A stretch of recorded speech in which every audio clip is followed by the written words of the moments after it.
My name is Madeline. The moment my marriage split was not inside our house. It was not in a courtroom.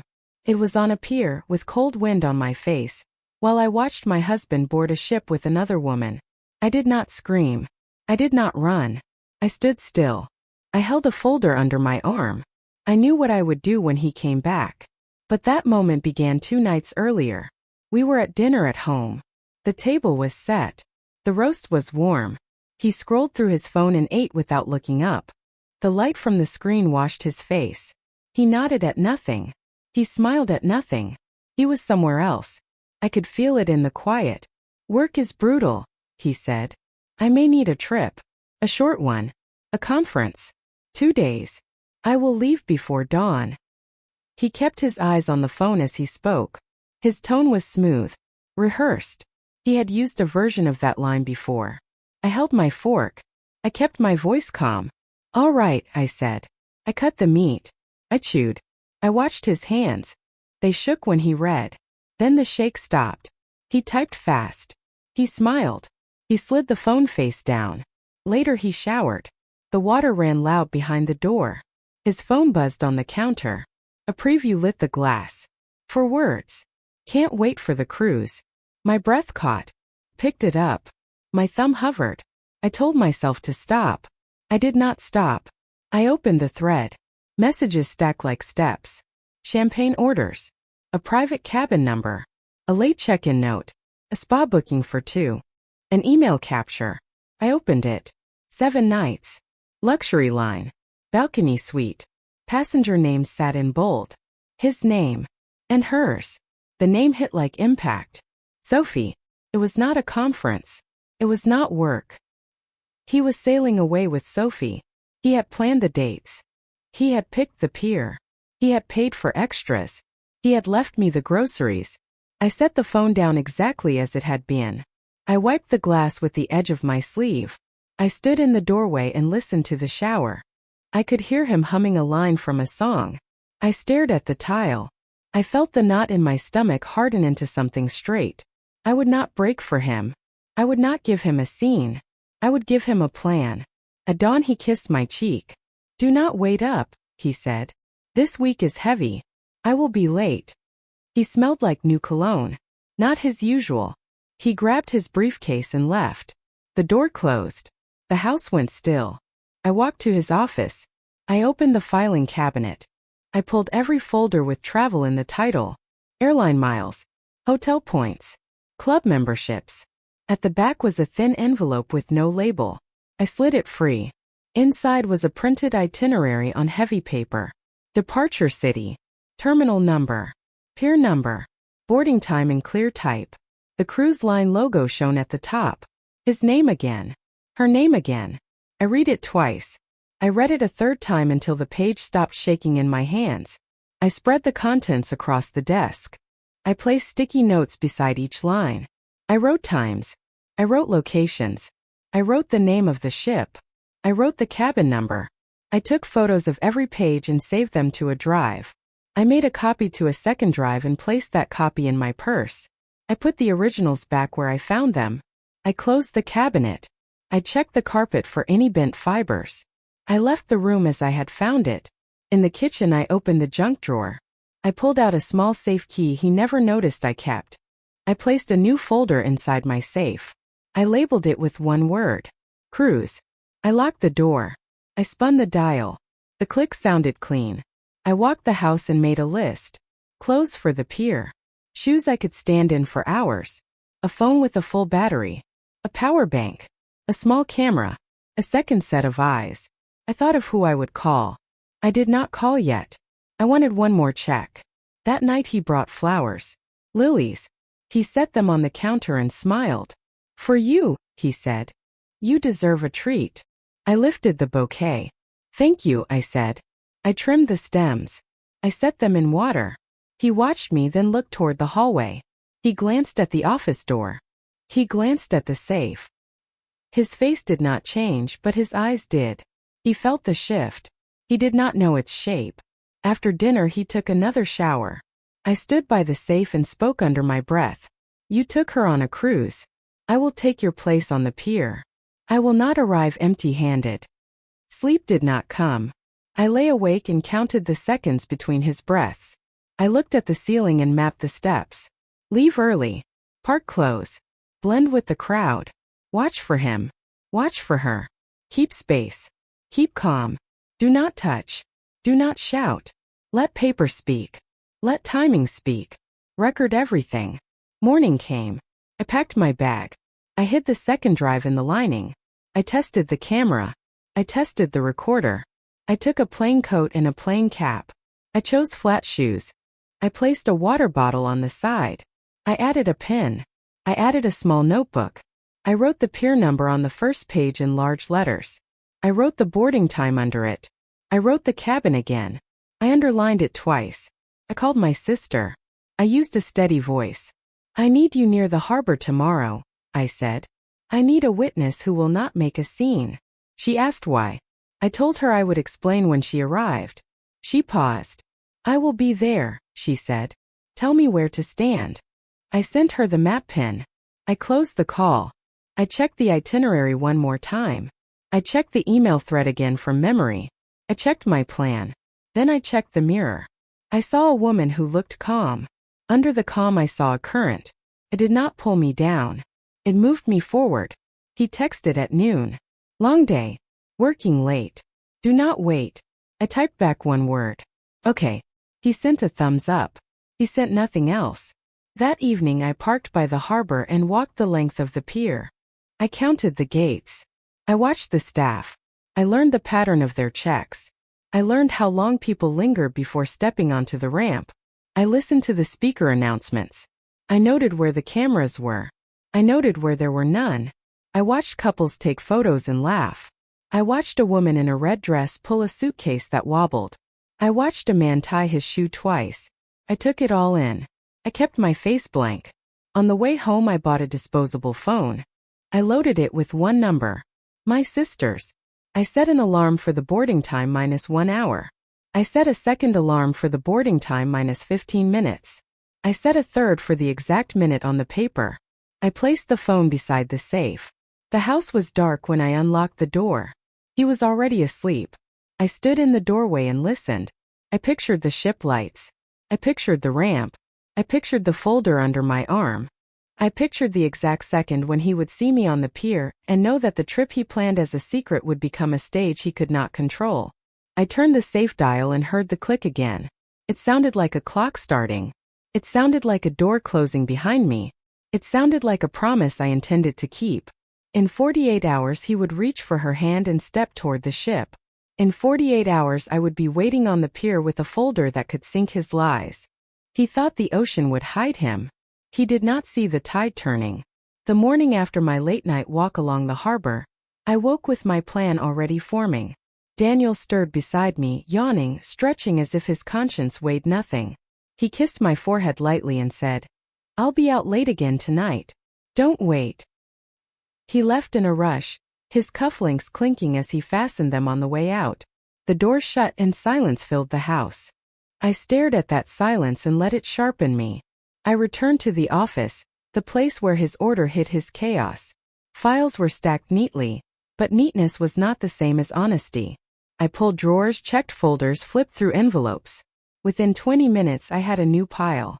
Credit card bills marked with late fees. Club memberships with dues overdue. A personal loan renewal form with his signature. Every line confirmed what I already knew. The cruise was not a celebration of wealth. It was an escape from reality. He was living beyond his means, lying to me while spending on her. But one receipt caught my eye. A jewelry purchase. The price was obscene. The delivery address wasn't ours. It was Sophie's condo. I sat heavily in the chair, the paper crumpling in my hands. He wasn't only giving her time. He was giving her gifts meant for me. Money meant for our family. The knot inside me tightened. He mocked my routines, my simple choices while building castles of lies for her. I scanned the document, added it to my growing folder, and backed it up to the drive. Step by step, his empire of deceit was becoming my arsenal. At noon Nora, my sister, called. "Lunch?" she asked casually. "Yes," I said. But not casual. We met at a small cafe. She took one look at my face and set her phone down. What did he do? I slid the folder across. She opened it, her fingers trembling slightly. She scanned the bills, the receipts, the itinerary. Her lips parted, but no words came at first. Finally, she whispered, Madeline, he's leaving on a cruise with her? Yes. Tomorrow night. She shook her head, eyes darkening. And the money, this is fraud. He's draining you while he funds her life. I know. Nora leaned forward. So what's the plan? I inhaled deeply. I'll be at the pier. With this. I tapped the folder. He thinks he's boarding free. He doesn't know the truth is already boarding with me. Her jaw set. I'll be there too. That night, Daniel came home whistling, flowers in hand again, as though repetition erased guilt. He laid them down, kissed my cheek and said, I might be gone a bit longer this time. Just business. I forced a smile, pouring wine into his glass. Of course. He relaxed instantly, drinking, eating, laughing at his own jokes. He had no idea the walls were closing in. After dinner, when he locked himself in his office, I slipped into the bedroom and opened his suitcase. Shirts folded precisely. A new pair of sunglasses still in the case. And tucked beneath the layers of fabric, a small velvet box. I opened it. A diamond bracelet glittered under the light. My throat burned. Not for me. For her. I took a photo, placed it back exactly, and closed the suitcase. Later, I lay in bed beside him, listening to his breathing slow into sleep. My hands clutched my phone, scrolling through the images I had saved. Receipts, itineraries, jewelry, texts. Proof. Each file sharpened into a blade. I whispered into the dark. You thought this was a vacation. You thought this was an escape. But it's going to be your exposure. At 3 a.m. My phone buzzed with a new alert, an email notification from his account, forwarded automatically to mine. Final confirmation, cruise for 2. Boarding passes attached. My breath steadied as I opened the files. Tomorrow, the pier would not just be his departure. It would be his reckoning. The morning after the boarding passes hit my inbox, I sat at the kitchen table with the folder spread wide. Sunlight cut across the papers, turning every receipt and statement into sharp edges. I wasn't just a wife betrayed anymore. I was building a case. I pulled out the most recent credit card bills. Hidden in the charges were dinners for 2 at restaurants far from his office, spa sessions, hotel stays. Each date lined up perfectly with his so-called late nights at work. I circled them in red pen, page after page, until the margins bled with proof. 10 I called Nora. I need another set of eyes. And someone who can dig deeper than me. We met again at the cafe. She listened as I explained, then dialed a number on her phone. 10 minutes later, a man slid into the booth across from us. His name was Mason, a private investigator Nora trusted. His handshake was firm, his eyes sharp. What are we looking for? He asked.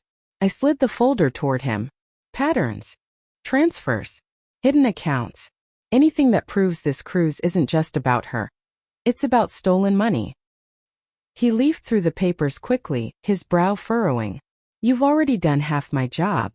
These are solid leads. I'll trace the accounts, confirm the condo address, and dig into his company records. If he's moving funds to cover this trip, I'll find it.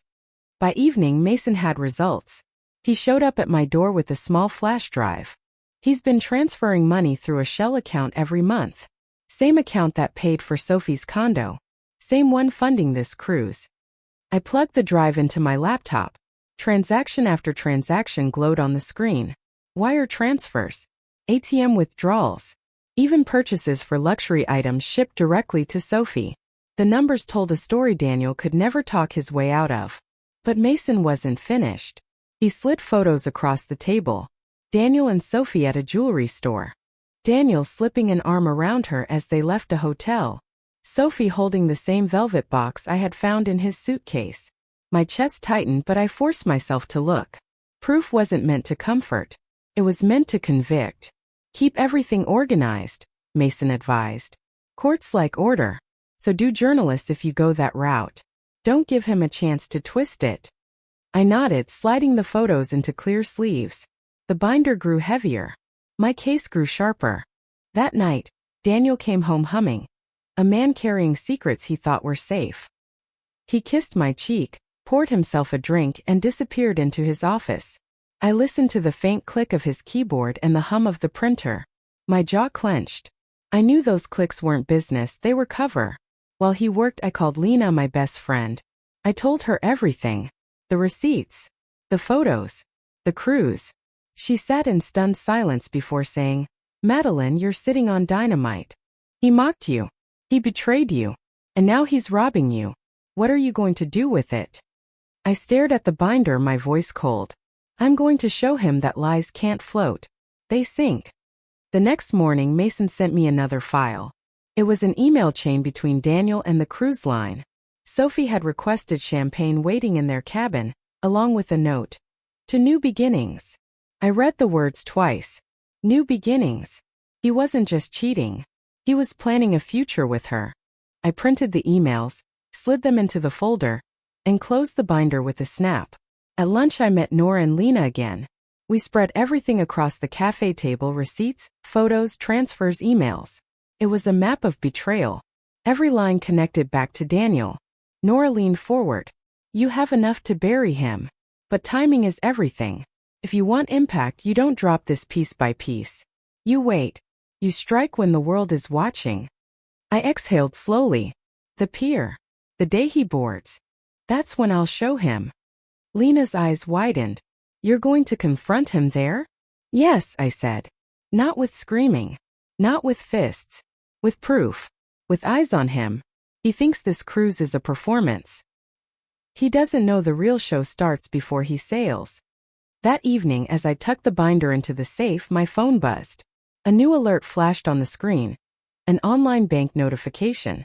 Daniel had just drained another account. The amount was massive.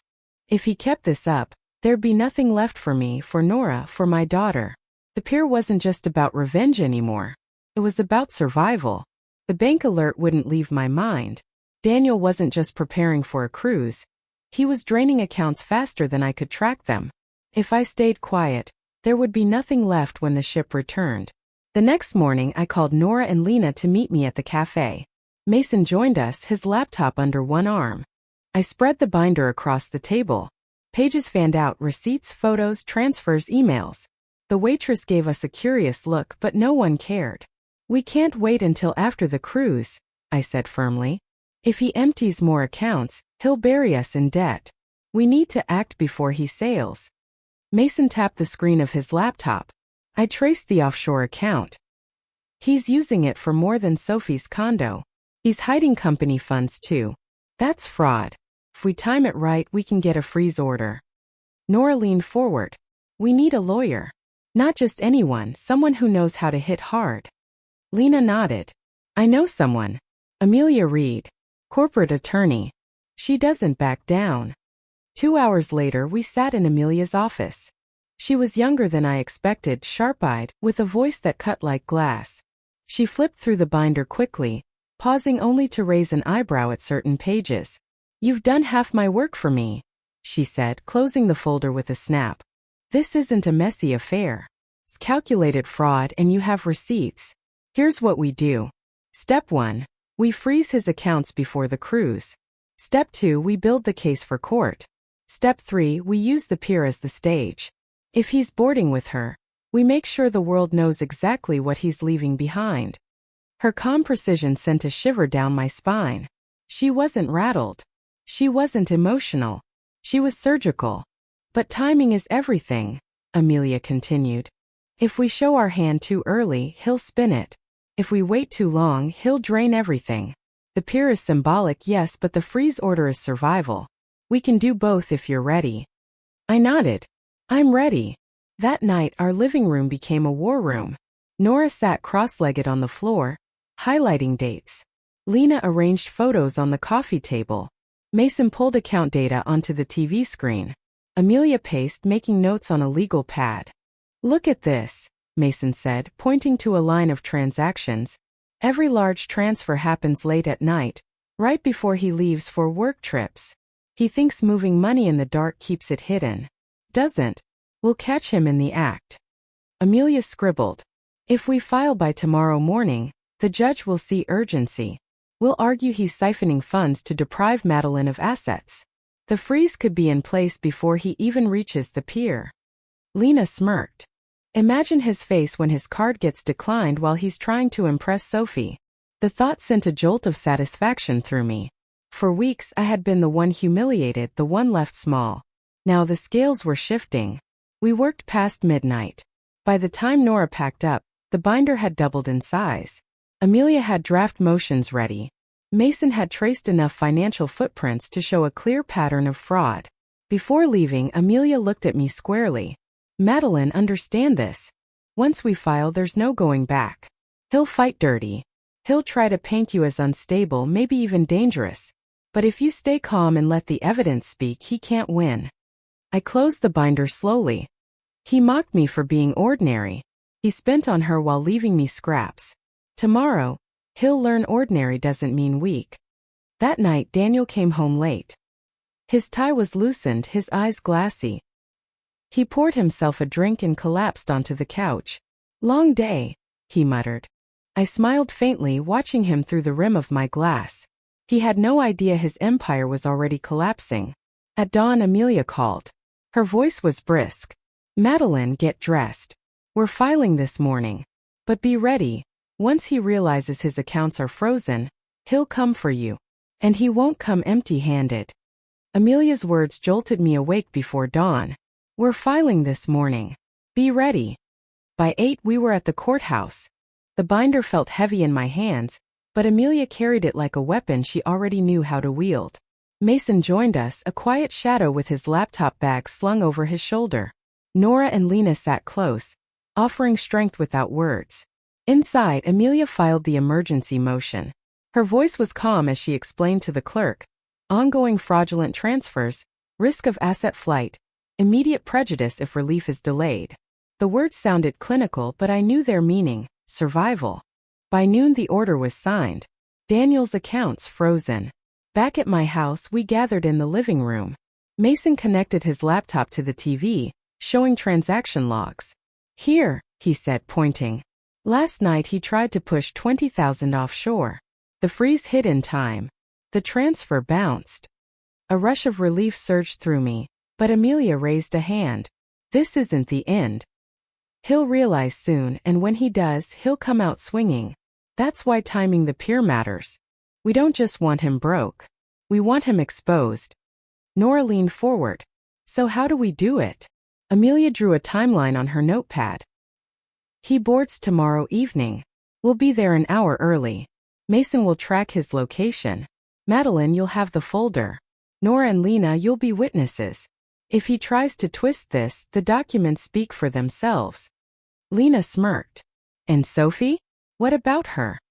Amelia's eyes narrowed. She's complicit, but she's also leverage.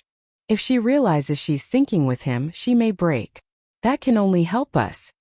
That afternoon, Mason showed me how to use a small recorder clipped to my jacket. Keep it running.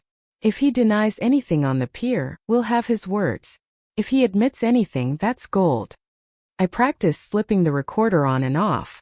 My hands shook at first, then steadied. At dinner, Daniel breezed in, humming as though life was smooth. He dropped a box of chocolates on the counter. For you, he said lightly.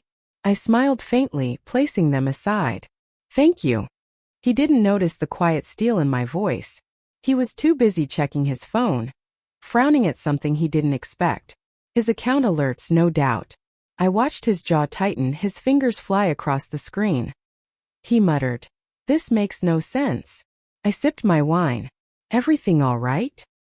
He glanced up quickly, forced a smile. "Just business." I nodded, hiding the surge of satisfaction inside me. His empire of lies was already crumbling, and he didn't even know I was the one holding the hammer. Later, when he packed his suitcase, I stood in the doorway. He folded shirts with precision, tucked the velvet box into a side pocket, and zipped it shut. His hands lingered on the handle, as if the suitcase itself promised him safety. He looked up. "Don't stay up waiting. I'll be gone before sunrise." I smiled. "I know." After he left the room, I placed my palm on the suitcase. It wasn't luggage. It was evidence wrapped in fabric. and tomorrow it would be his undoing. That night, my house turned into a staging ground. Nora spread out extra copies of the binder. Lena tested the camera on her phone, ensuring it captured everything clearly. Mason double-checked the pier schedule, marking Daniel's boarding time down to the minute. Amelia laid out the plan in crisp, steady words. "Tomorrow," she said, "you stand at the pier entrance. When he arrives, you don't shout, you don't plead. You hand him the folder. Let him open it where people can see. The silence after will be louder than any scream." I nodded, my chest tight but steady. At dawn, I stood by the window watching the city wake. Cars moved, people hurried, life continued. But for me, tomorrow wasn't just another day. It was the day the lies ended. Mason called mid-morning with a final update. "Madeline, we've got one more problem." Daniel booked a car service for the pier, but he added a stop first. Not Sophie's place. A bank. He's still trying to move money in cash. If we don't intercept this, he may walk onto that ship lighter, but still dangerous. The morning of the cruise, the air felt heavier, as if even the weather knew what was coming. I woke before sunrise. Daniel's side of the bed was already cold. His suitcase was gone. His scent lingered faintly, cologne mixed with betrayal. Nora arrived just after 7, coffee in hand. "He left early," she said. "That means he's already making moves."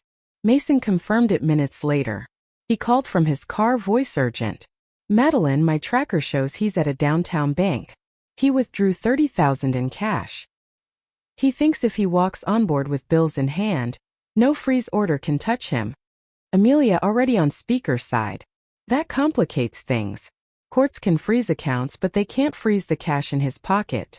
If he boards with that money, he can start fresh with Sophie without us touching it." My grip tightened around the phone. "So what do we do?"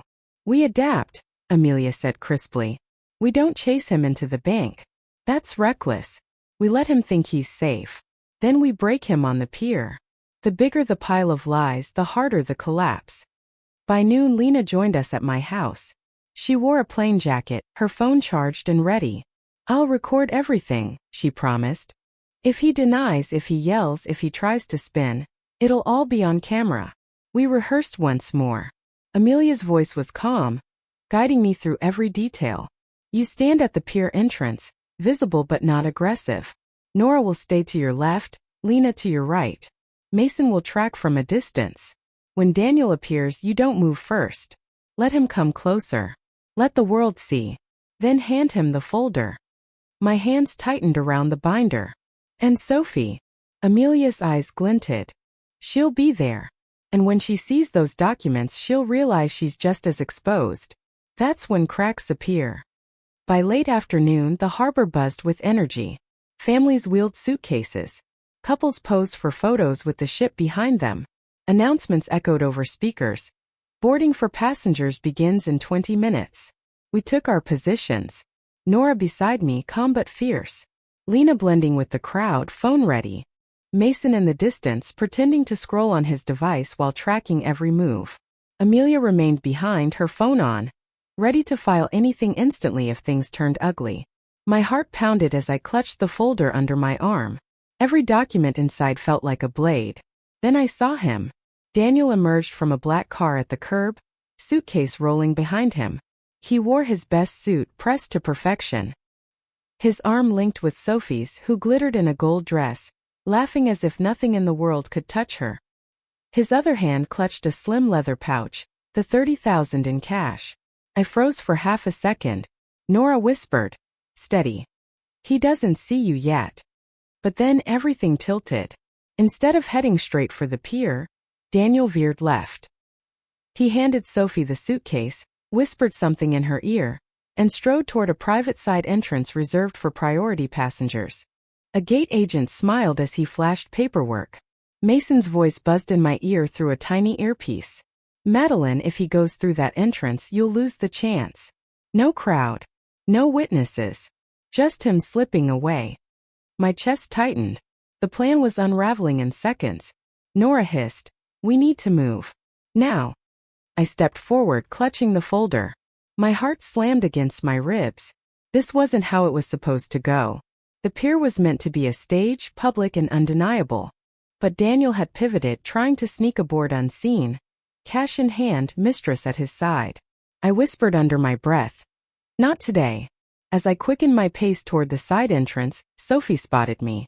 Her laughter died. She froze, clutching Daniel's suitcase, and whispered something to him. He turned. Our eyes met across the pier. His expression hardened, shifting from shock to fury.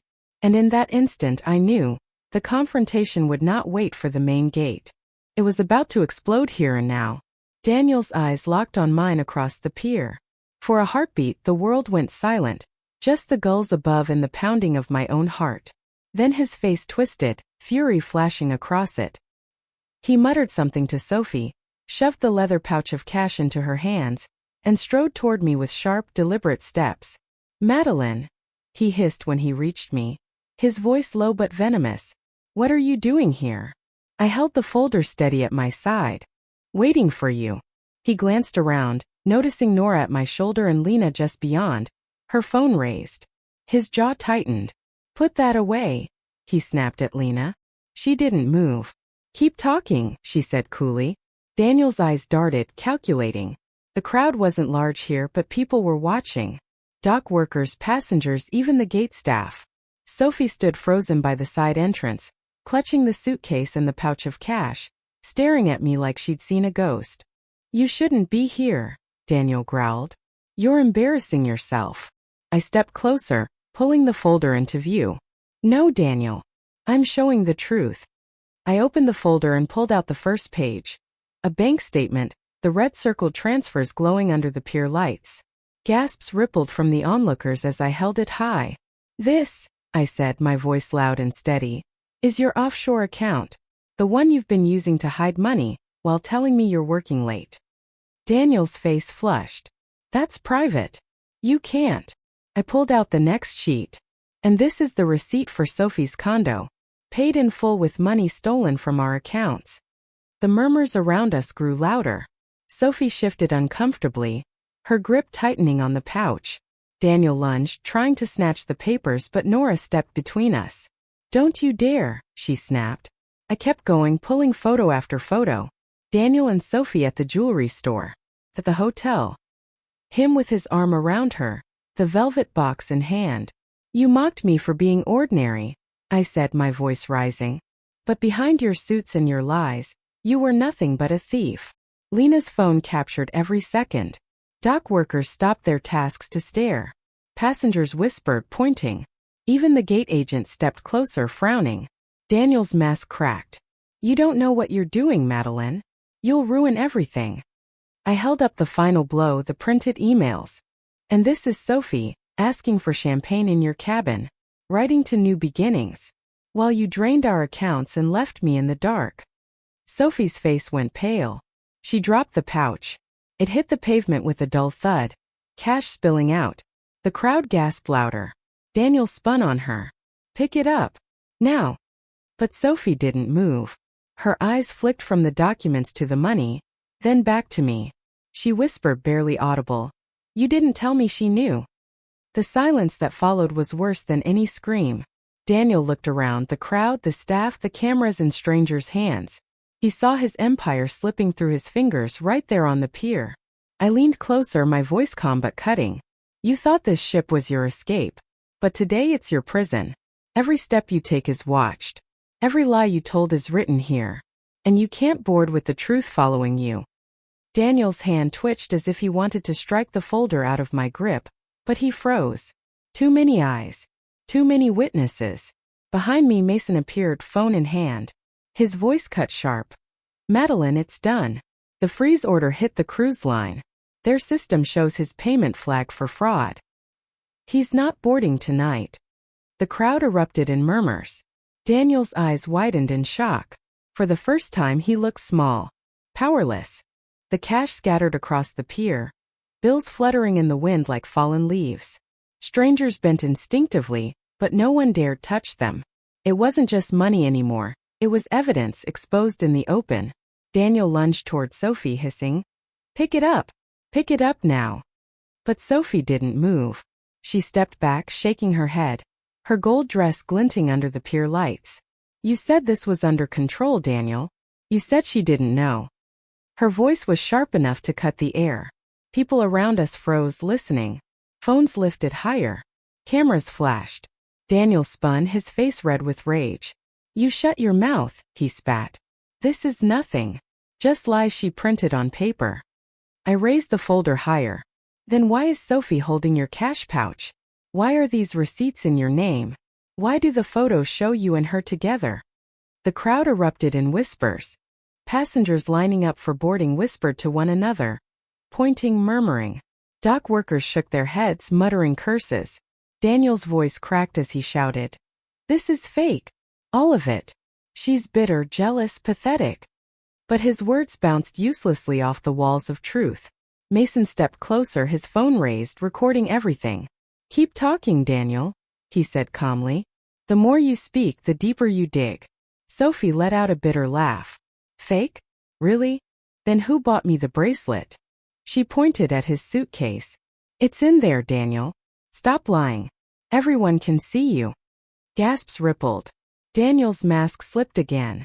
His hands shook. He looked cornered, desperate, trapped. Then his voice cracked in a plea. Sophie, don't do this. Not here. Not now. But Sophie wasn't listening. She dropped the suitcase handle and crossed her arms. I'm not going down with you.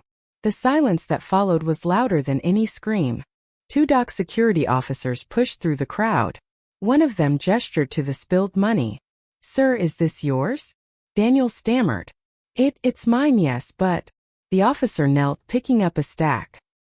His brow furrowed as he looked at the bundle. These are fresh withdrawals. Marked. You carrying 30 grand in cash to board? More murmurs. More phones recording. Daniel's lawyer voice tried to return, slick and false. It's personal funds. Nothing illegal.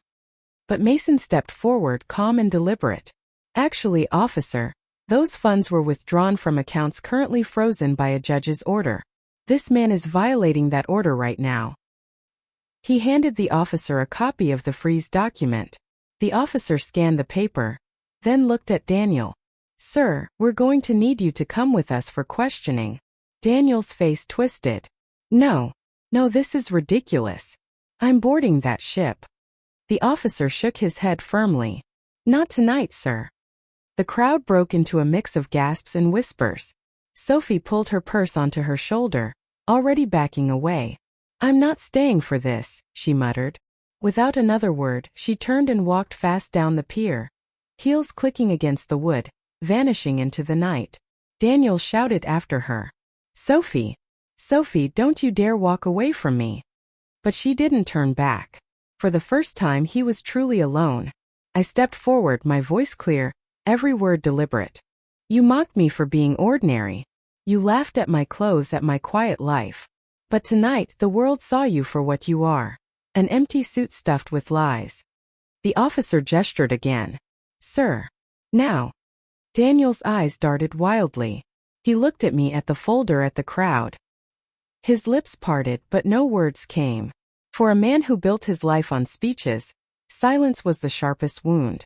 As the officers led him toward the waiting patrol car, the pier buzzed like a hive. People whispered, phones recorded, flashes burst in the dark. My hands trembled, but not from fear. From release. Just before he disappeared into the car, Daniel turned his head and spat the words across the distance. This isn't over, Madeline. You'll regret this. His face pressed against the glass, eyes burning with rage as the car pulled away. The next morning my phone lit up before dawn. Notifications poured in like floodwater. Headlines screamed across the screen. Executive stopped at pier with mistress and cash. Fraud allegations against Daniel Ross. Wife exposes husband in public showdown. I sat at the kitchen table, coffee cooling in my hands, scrolling through the storm. Photos of last night plastered every site. Daniel's face twisted with fury. Sophie walking away in her gold dress. Cash scattered across the pier. And me standing calm, folder in hand. Nora came downstairs, her hair still damp from the shower. She set her phone on the table. It's everywhere. You're everywhere. He can't spin this anymore. I exhaled slowly. He'll try. Lena burst through the door minutes later, holding up her phone. Too late for that. My video hit 500,000 views overnight. People are calling it the Pier Showdown. Comments are brutal. He's finished. Her voice was fierce, triumphant. Still, my stomach tightened. I knew Daniel. A man like him didn't go down without clawing at everything in reach. At 9, Amelia arrived. She placed a folder on the table, calmer than the storm around us. The freeze held. The cash he carried is being logged as evidence. The DA's office wants to speak to you. They've already opened a fraud investigation. Mason joined by video call, his face grainy but determined. I confirmed Sophie is cooperating. She went straight to investigators last night. She's turning over everything. Texts, receipts, even her bracelet. She doesn't want to burn with him. For a moment, silence filled the room. Then Nora laughed bitterly. He left you for her. She left him for herself. Perfect symmetry. I managed a small smile. Let them both rot in their own choices. By noon, the media storm grew louder. A clip of Daniel shouting, "This is fake," played on repeat. Analysts dissected his every word. Former colleagues gave interviews distancing themselves. One said bluntly, "We ignored his arrogance for too long. Now the truth is here." But not everyone was kind. My inbox filled with strangers, some cheering me, some accusing me of revenge. I ignored them all. Truth didn't need applause. It only needed light. That evening, Amelia spread new papers across my table. The court granted you temporary sole custody. Full hearing in weeks, but with what happened, it's practically permanent. He won't get near your daughter without a supervised order. Relief hit me harder than I expected. Tears pricked my eyes, but I blinked them back. "Thank you," I whispered. Amelia nodded firmly. "And one more thing. His company stock dropped 15% today. Investors are pulling out. The board has already called an emergency meeting. He may not just lose his freedom. He'll lose his empire." The words settled over me like finality. He built his image on suits, on power, on being untouchable. Now he was unraveling in front of the whole world. As night fell, Nora poured us wine. Lena raised her glass. To the woman who stood on the pier with the truth. We clinked glasses softly. The sound was sharp, clean. Just before bed, my phone buzzed with a new notification. It wasn't news this time. It was an email from Daniel's lawyer. The subject line glared at me. Settlement proposal. The subject line on Daniel's lawyer's email glared at me. Settlement proposal. I opened it slowly. The words inside were neat, legal, desperate. Daniel was offering to surrender the house, the car, and joint accounts if I dropped my claims in court. I stared at the screen for a long moment. It was the final act of a man who had built his life on arrogance. He wasn't protecting me. He wasn't protecting our daughter. He was protecting himself. The next morning, Amelia met me at the office. She read the letter, her eyes narrowing. He's cornered. He knows the investigation is closing in. This is damage control, nothing more. Nora crossed her arms. So what do we do? Take it? I shook my head. No. He mocked me. He drained us. He humiliated me in public. I won't give him the dignity of escape. He'll face the court, and he'll face the truth. Amelia's lips curved into a thin smile. That's the right choice. And it makes your position stronger. He tried to run. He failed. He tried to settle. You refused. You hold all the power now. Days turned into weeks. The headlines didn't fade. Clips of the pier scene circulated endlessly. People stopped me in grocery stores whispering, "Are you her? The woman on the pier?" Some thanked me. Some just stared. But no one mocked me anymore. Meanwhile, Daniel's empire collapsed. His company board voted him out. His investors walked away. His friends stopped answering his calls. Even his family distanced themselves. Sophie testified, and her words sealed his fate. He wasn't just a husband who betrayed his wife. He was a fraud who betrayed everyone around him. The trial came. He sat across from me in the courtroom, thinner, paler, his once perfect suit hanging loose. He tried to look confident, but the mask was gone. When the evidence played, the receipts, the transfers, Sophie's own testimony, he didn't even lift his eyes. The verdict was clear. Fraud. Asset concealment. Perjury. He was sentenced. I didn't cheer. I didn't gloat. I just exhaled, the weight I had carried for years finally lifting. Weeks later, I took my daughter to the same pier where it all began. The gulls circled overhead. The ship lights glittered on the water. She held my hand and asked, "Mom, why do you like this place?" I smiled faintly. Because it's where the truth set us free. As we walked away, I realized something. Daniel had tried to leave me behind, sailing into the horizon with lies. But in the end, he was the one left behind. I wasn't broken. I wasn't silent. I was stronger. If you've ever been mocked, betrayed, or made to feel invisible, remember Madeline. Remember the woman who stood on the pier with a folder, who didn't scream or beg, but let the truth speak louder than any lie. Betrayal cuts deep, but silence, patience, and evidence cut deeper. Revenge doesn't always come with fire. Sometimes it comes with paper, with proof, and with timing. And when it lands, it's undeniable. If this story struck you, share it. Subscribe for more true-to-life stories of betrayal and justice. And remember, when someone tries to sink you with lies, let the truth be the tide that drowns them.